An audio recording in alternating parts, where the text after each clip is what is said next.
I'm going to leave this kind of short because I gotta go.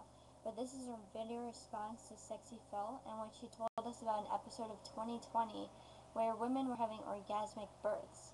That part was kind of a little bit shocking, but I actually saw that episode, and the part he didn't tell you about were that some women were actually breastfeeding their children until 8 years old, and other women were buying dolls from the Ashton Drake Gallery and other types of galleries that actually look like real baby dolls and treating them like their own. So, first we're going to go over the little bit part of breastfeeding until 8 years old.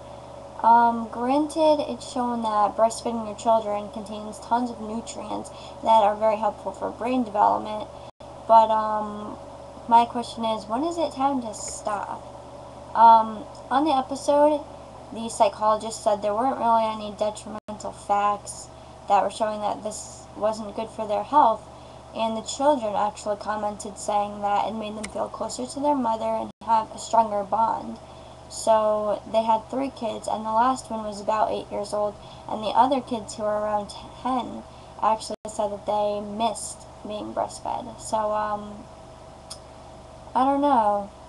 My question is, when is it time to stop? Because I know that if this kid, has an 8-year-old friend who decides to walk in one day when he's sitting on his mom's lap, he's not going to know whether to call the police or join in. So, what do you think about breastfeeding your kids past a year, 2 years, 3 years? Do you think that's helpful, or do you think it's a little weird?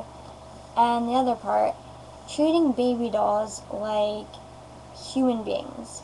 Now, these baby dolls, they're not plastic, they don't smell like rubber, they're actually very lifelike. Some of them are even atomically correct. So, they smell like babies. I don't know if they gouge the rubbery substance in baby powder or what they do, but my mom has a lot of these dolls, and she actually does kind of treat them like human beings. And now, watching that episode of the other mothers doing it, she kind of feels a little less crazy. My mom has reasons to do this. She's actually bipolar and has a borderline personality problem. But what about the people that are completely sane, that are in their 40s and 50s, and decide to carry them around like actual dolls, and then when people approach them, act as if they actually have a real baby? What do you think? Do you know someone that does this? Have you seen it out in public? Or do you think it's just a little bit crazy? So send your video responses or leave a text comment. Thanks.